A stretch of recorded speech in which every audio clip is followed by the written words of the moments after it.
Buenos días a todos, vamos a ver el teórico de virus que producen encefalitis. Mi nombre es Juan Pablo Estañaro y soy docente de la Cátedra de Microbiología y Parasitología de la Facultad de Ciencias Médicas de la Universidad Nacional de La Plata. Vamos a comenzar con una serie de definiciones para poder entender el concepto de encefalitis. Primero, meningitis. La definición de meningitis es la infección del espacio subaracnoideo. En general se caracteriza por una tríada de cefalea, rigidez de nuca y fiebre.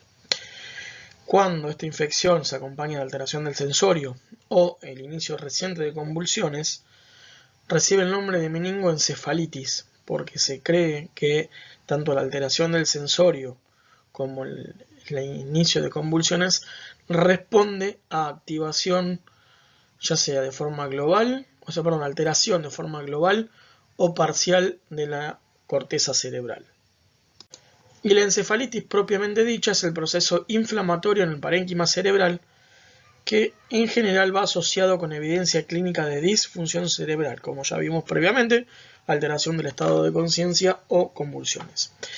¿Cuál es el problema de las encefalitis? Que en realidad es muy difícil de establecer las etiologías porque tiene múltiples diagnósticos diferenciales. Ahora vamos a ver algunos. Entonces es un gran reto para el médico poder arribar al diagnóstico etiológico. En esta diapositiva vemos los valores normales del líquido cefalorraquídeo. En el cuadro de abajo vemos cómo se altera el líquido cefalorraquídeo ante la presencia de meningitis bacteriana aguda, meningoencefalitis o meningitis virales, meningitis crónicas, acá estamos casi haciendo hincapié en las meningitis tuberculosas, para poder controlar o poder establecer un diagnóstico sindromático en base a las características físico-químicas del líquido cefalorraquídeo. La epidemiología de las encefalitis en general depende de factores geográficos y estacionales. Se estima que hay de 5 a 10 casos cada 100.000 habitantes y estas zonas son mayores en las zonas de las arbovirosis. Ahora vamos a ver que tenemos virus pertenecientes a los arbovirus que pueden producir meningitis o encefalitis virales. El riesgo de las encefalitis obviamente está relacionado a los lugares principalmente de residencia y algo al que el médico siempre se tiene que acostumbrar a preguntar, que son los viajes. También depende de la época del año, de la exposición a animales u a otros vectores, a la ocupación de la persona, a las distintas actividades recreativas que tenga la persona y a la edad y tipo de huésped. No es lo mismo estar atendiendo un paciente con una encefalitis asociada a una inmunodepresión que un huésped que tiene una encefalitis y no está inmunodeprimido. Es tan difícil arribar al diagnóstico etiológico de encefalitis que hasta el 75% quedan sin diagnóstico. La mayoría de las encefalitis son de etiología viral. En Estados Unidos y gran parte de Europa, las etiologías más frecuentes son virus de herpes simple, el virus de West Nile y enterovirus. Hay virus transmitidos por mosquitos y garrapatas que prevalecen en algunas áreas del mundo. Y la encefalitis por virus herpes es la principal causa de encefalitis esporádica, severa y fatal. Así, dentro de las encefalitis sin restricción geográfica, considerar los herpes virus y enterovirus, principalmente ahí el figura 70 y 71. Enterovirus 71 es una de las etiologías más importantes de las encefalitis virales. No obstante lo cual, también tenemos que tener en cuenta las encefalitis que tienen restricciones geográficas. Hacia la derecha de la diapositiva encuentran los lugares donde se han encontrado. En el A, encefalitis por West Nile. En el B, encefalitis por virus toscana. Fíjense que es todo la cuenca del Mediterráneo. Y C, encefalitis transmitidas por garrapatas. Esto responde a que los virus son transmitidos por distintos vectores. Esos vectores tienen restricciones geográficas. Como así también considerar, por ejemplo, el virus dengue o virus Zika dependiendo de los aislamientos virales en las distintas zonas geográficas. Uno de los virus más estudiados con estas restricciones geográficas es la encefalitis japonesa. El virus de la encefalitis japonesa estaba restringido al sudeste asiático. Y también recordar que no todas las encefalitis o encefalomielitis son de etiología viral. Tenemos causas bacterianas, causas parasitarias y causas fúngicas.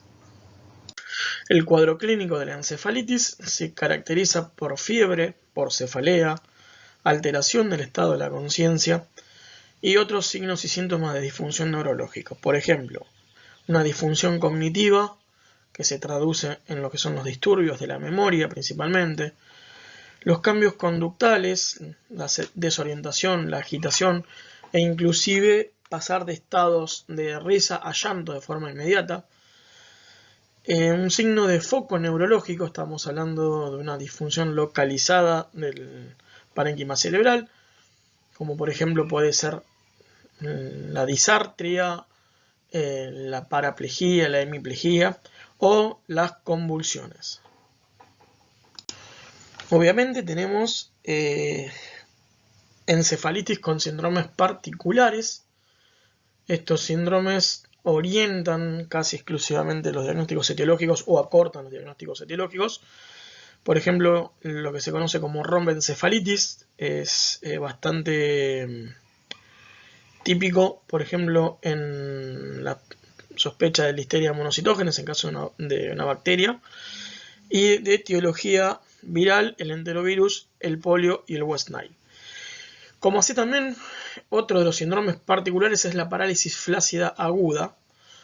Digamos, el diagnóstico siempre diferencial a considerar es la parálisis por el virus polio, o también los distintos enterovirus, coxsackie, encefalitis transmitida por garrapatas, pueden producir parálisis flácidas.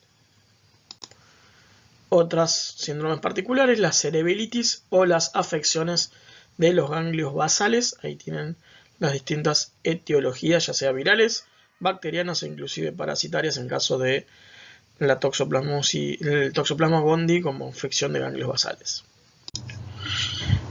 Como en todos los síndromes infecciosos, la encefalitis se diagnostica en base a 3 pilares: clínico, epidemiológico y estudios complementarios.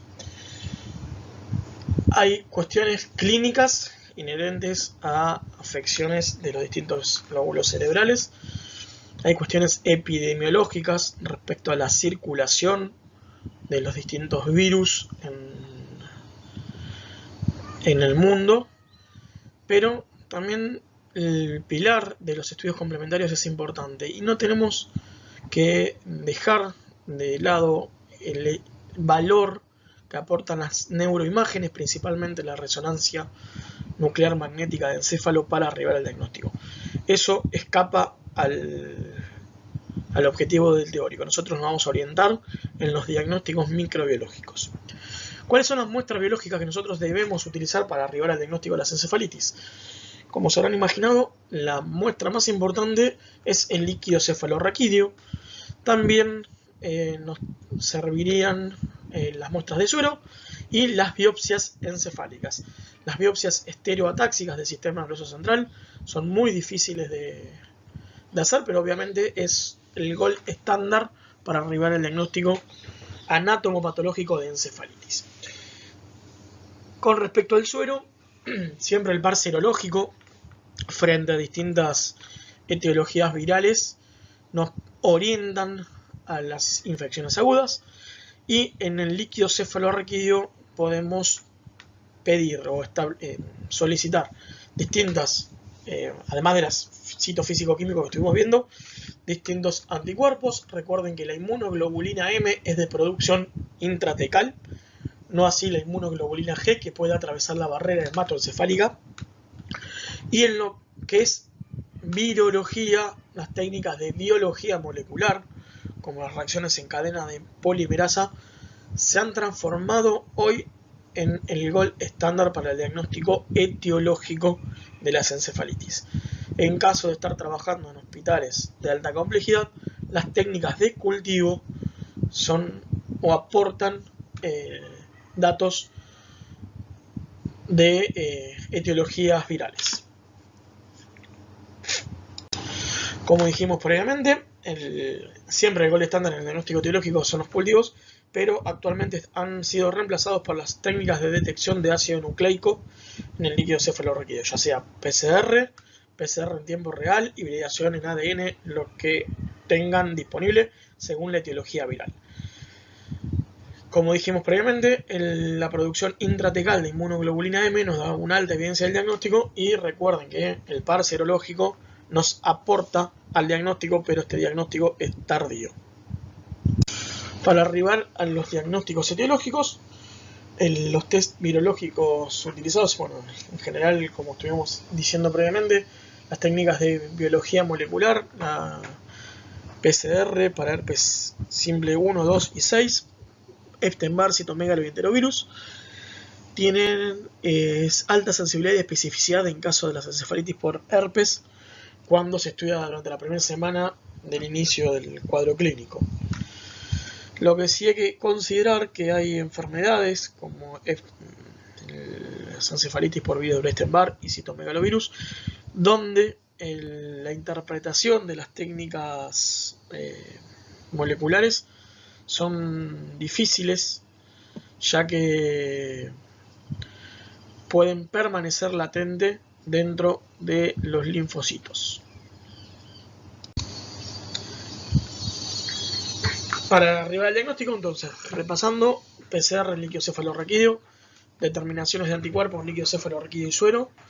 En casos severos, sin diagnosticar, la PCR se puede repetir hasta una semana después de la inicial, y los anticuerpos se pueden repetir a los 15 días del inicio del cuadro clínico. Recuerden el concepto de par serológico. En niños está recomendado los cultivos virales de faringe y de materia fecal durante la primera semana del inicio del cuadro clínico, con el objetivo de buscar los distintos enterovirus causantes de las encefalitis. ¿Cómo producen daño los distintos virus? Los virus ingresan al sistema nervioso central por vía hematógena o por vía intraneuronal. La vía intraneuronal es casi exclusiva del herpes simple, el virus de la varicela y de la rabia. Pueden producir daño de forma directa por lesión celular o efecto inflamatorio para o postinfeccioso, o de forma indirecta por respuesta inmunológica.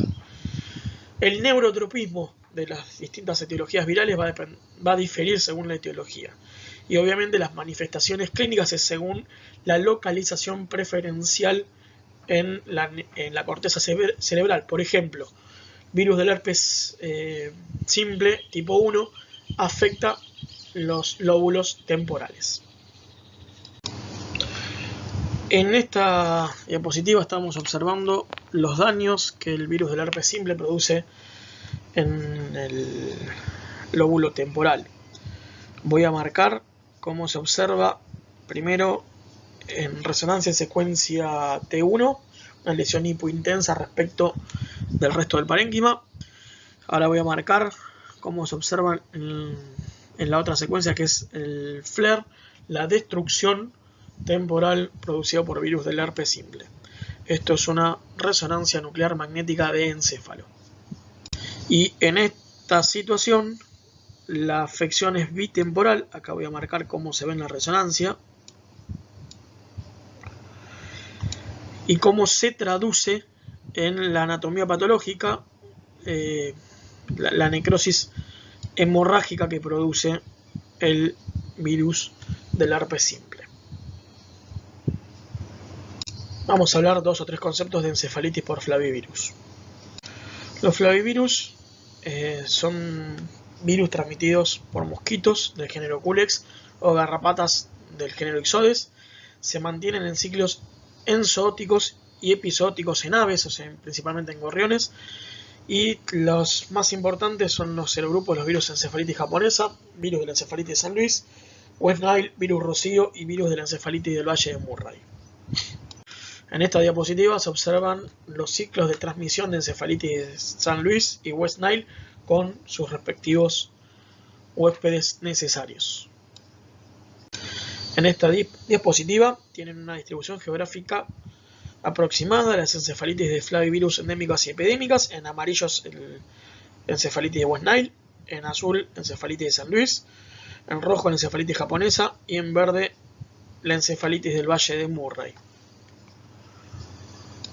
con sus características clínicas y epidemiológicas de esas tres encefalitis por flavivirus. Una cuestión a tener en cuenta es la mortalidad.